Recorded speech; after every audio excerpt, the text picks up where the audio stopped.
He was adopted, but the truth about her real parents was terrifying.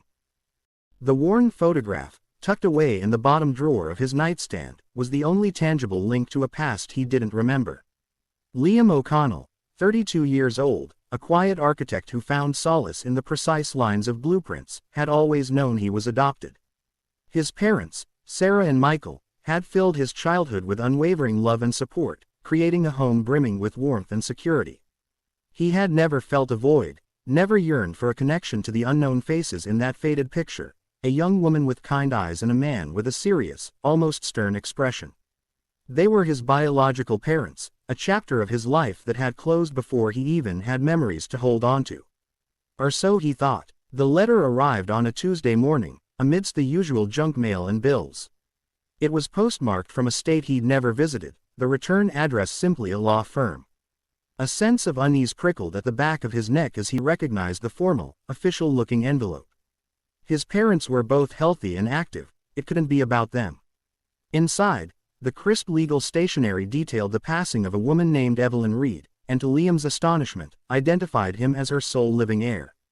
He stared at the name, Evelyn Reed, a complete stranger. The letter requested his presence for the reading of the will. Confusion warred with a growing sense of bewilderment. Who was Evelyn Reed, and why would she leave anything to him?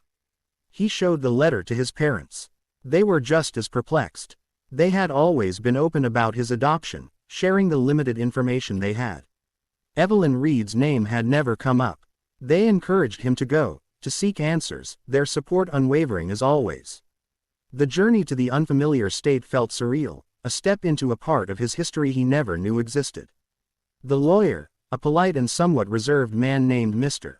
Davies, greeted him with a professional air. The reading of the will was brief and startling. Evelyn Reed had left him a substantial estate, a secluded house in the countryside and a significant amount of money. Liam was stunned, but the surprises didn't end there. Along with the legal documents, Mr. Davies presented him with a sealed box, instructed by Evelyn Reed to be given to him personally. A sense of foreboding settled over Liam as he took the heavy wooden box. Back at the inherited house, a place that felt both foreign and strangely familiar, Liam opened the box. Inside, nestled amongst yellowed letters and old photographs, was a journal. Its cover was worn leather, the pages filled with elegant, looping handwriting. It was Evelyn Reed's diary. As Liam began to read, the truth about his real parents slowly began to unravel, and it was far more terrifying than he could have ever imagined. Evelyn's entries painted a picture of a young woman deeply in love with a charismatic but controlling man named Alistair Thorne. Their relationship, initially passionate, soon devolved into something dark and obsessive. Alistair was involved in strange, secretive activities, his beliefs bordering on the occult. Evelyn's early entries hinted at unusual rituals, gatherings with people who spoke of powers beyond the natural world. As her pregnancy progressed with Liam, her entries became filled with fear and a growing realization of the dangerous world she had become entangled in. She wrote of Alistair's increasing obsession with their unborn child, believing Liam to be special, destined for a purpose she couldn't comprehend but instinctively feared. There were mentions of ancient bloodlines, of inherited traits, of a destiny tied to something ancient and malevolent. Evelyn's fear escalated as the due date approached. She wrote of Alistair's disturbing preparations, of symbols and rituals he performed in secret. Her entries became frantic, filled with a desperate desire to protect her child from Alistair's terrifying plans. The final entries were fragmented and filled with terror. She described a night of strange chanting, of Alistair's eyes glowing with an unnatural light, of a ritual performed under a blood-red moon. The last entry abruptly cut off mid-sentence, leaving Liam with a chilling sense of dread. Among the journal entries, Liam found newspaper clippings, local news reports from the time of his birth. They detailed the mysterious disappearance of Evelyn Reed and the subsequent frantic search for her and her newborn son. Alistair Thorne had vanished without a trace. Liam had been found abandoned, just a few weeks old, miles away from their home, with no explanation. The pieces clicked into place, forming a horrifying picture. Evelyn Reed was his mother. Alistair Thorne was his father. And his early life had been intertwined with something dark and terrifying.